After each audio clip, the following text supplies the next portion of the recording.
দেখো মাইরি যাই বলো কিন্তু দাতাল মোসাদ্দেক নিয়ে কোনো কথা কিন্তু মাইরি সহ্য করবো না। এই 3-4 ঘন্টা কনসার্ট করবি তোমরা, এর বিড়ি সিগারেট ফোকা লাগবি নে। এই কনসার্ট সেরে কি বাইরে যাওয়া যায়? ভালো উদ্যোগ নিয়েছে ডাকসু, তো সেখান থেকে একটু বিড়ি সিগারেট দিয়েছে মাইরি, বিড়ি খুঁড়া 2টা বিড়ি খাবে, পারলে সেটার মধ্যে মানে সিদ্ধি ফুকবে, তারপর কনসার্টের সাথে তালে তালে নাচবে। এতে এত বিরক্তির কি আছে? সমালোচনার কি আছে? সমালোচনা যদি করতে হয় তাহলে ইউরেনিয়াম নিয়ে করতে হবে। ঘটনা হচ্ছে গতকালকে থেকে বাংলাদেশে তুমি কে আমি কে বলতেছে যে ইউরেনিয়াম, আপোষটা সংগ্রাম বলতেছে দাতাল, ক্ষমতানা জনতা বলতেছে আপোষ। হঠাৎ করে গতকালকে ডাকসুর একটা প্রোগ্রাম ছিল, কনসার্ট, কুয়াশা সম্ভবত একটা প্রোগ্রাম সেখানে কানেক্টেড ছিল।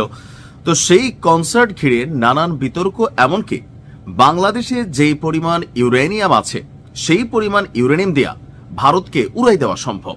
বয়ানে দাতাল মোসাদ্দেক এই কারণে বললাম যে এই ধরনের পোলাপাইন যখন কথা বলে আগাগোড়া পাকিস্তানের এজেন্ট ছাড়া এদেরকে কিছু মনে হয় না। এদের কারণেই বাংলাদেশে একসময় ঝামেলা পড়বে, এরা কিন্তু পাকিস্তানে চলে যাবে।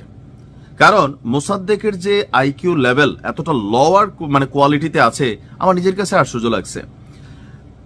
ডাকসুর মতো একটা প্রোগ্রামে সিগারেট দেওয়ার বিষয়টাকে ভিন্ন মত আছে যারা বিড়িখোর ভাই, তাদের কাছে এটা ছিল একটা স্বর্গীয় সুখ টাইপের বিষয়, যে গান গাচ্ছে আর আরামসে মঞ্চে বসে, বা মঞ্চে না মানে অডিয়েন্স যারা আছে তারা সিগারেট টিকেট খাচ্ছে। আচ্ছা ওটা আমি ধরে নিলাম যুক্তির খাতিরে, কারণ সব তো বিড়িখোর, এই দেশে বিলিয়নস অফ ডলার বিড়ির জন্য ব্যবসা হয়, কারা খায়? আমরাই তো খাই, তাই নিয়ে প্রশ্ন হচ্ছে ইউরেনিয়াম ইস্যুতে।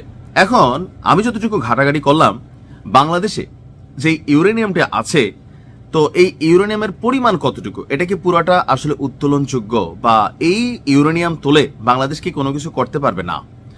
তথ্য অনুযায়ী যে ইউরেনিয়াম এখানে যে পরিমাণ মানে যে কোয়ালিটির আছে, সেই কোয়ালিটির ইউরেনিয়ামটা হচ্ছে 238, এটা এই গ্রেডের। কিন্তু পারমাণবিক মেশিনারিজ তৈরি করতে যে ইউরেনিয়াম লাগে তথ্যসূত্র অনুযায়ী সেটা হবে 235 মানের। আর প্লাস যেই পরিমাণ আছে এটাকে তো উত্তোলন করাই যাবে না। তো সুতরাং এই যে ধরেন বাংলাদেশের যে কাছে যেই পরিমাণ ইউরেনিয়াম আছে তা দিয়ে অসংখ্যবার ভারতকে ধ্বংস করা যাবে। বাংলাদেশ নিয়ে যদি ভারতের কোনো নেতা এই কথা বলতো, আমরা তো তার 14 গোষ্ঠী উদ্ধার করতাম। তো মোসাদ্দেক কেন ভারতকে ধ্বংস করতে চায়? তার বাড়ি কি পাকিস্তান, বা তার বংশগত কি সে পাকিস্তানি কোনো পরিবার থেকে আসছে?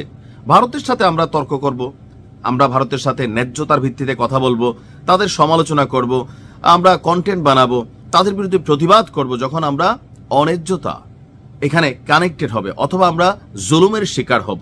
আমরা ভারত নিয়ে কথা বলি, আমার ভিডিও যারা দেখেন, কিন্তু ভারতকে ধ্বংস করে দিব এই ধরনের কথাবার্তা কখনোই গ্রহণযোগ্য না।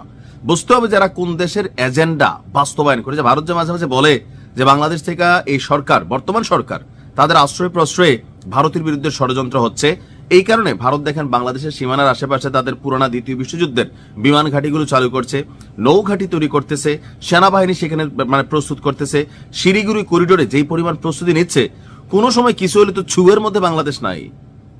বাংলাদেশের সীমানায় কি পাকিস্তান আছে যে এই সীমানা দিয়ে ওদিক দিয়ে ঢুকবে? 3 দিকে তো ভারত, আরেকদিকে বঙ্গোপসাগর। আপনার বুঝতে হবে, লজিক বুঝতে হবে। ভারতের ইস্যুতে আমাদের সমালোচনা আছে, কিন্তু ভারতকে ধ্বংস করে দিব। তো ভারতের কাছে যে পরিমাণে ইউরেনিয়াম আছে, এরা তো ভাই তুল্লা পারমাণবিক বোমা বানাই রাখছে। আপনার এগুলা আবেগের কথা হলে চলবে না। আর এই মোসাদ্দেক নামক যেই দাতাল মোসাদ্দেক আছে, এর কথাবার্তা শুনলে ঢাকা ইউনিভার্সিটির মানে মান নেয়া মানুষের কাছে প্রশ্ন তৈরি হয় যে হুই ইজ হি? মানে এরা যদি ঢাকা ইউনিভার্সিটির মতন বাংলাদেশের সর্বশ্রেষ্ঠ বিদ্যাপীঠকে লিড করে, তাহলে বুঝতে হবে এই জাতির কপালে কি আছে, মানে খুব ভালো কিছু নাই। তো দাতাল মোসাদ্দেকরে বলে, বাবা তুই কম কথা বল, নিয়মিত ব্রাশ কর, আর বিদেশে ওই যে দাঁত ঠিক করার জন্য এক ধরনের চেইন লাগাই দেয় দাঁতের মধ্যে, 6 মাস রাখলে সোজা হয়, তোমাকে ফ্রিতে দিলাম, তখন আর দাতাল মোসাদ্দেক বলবে না। ভালো থাকুন।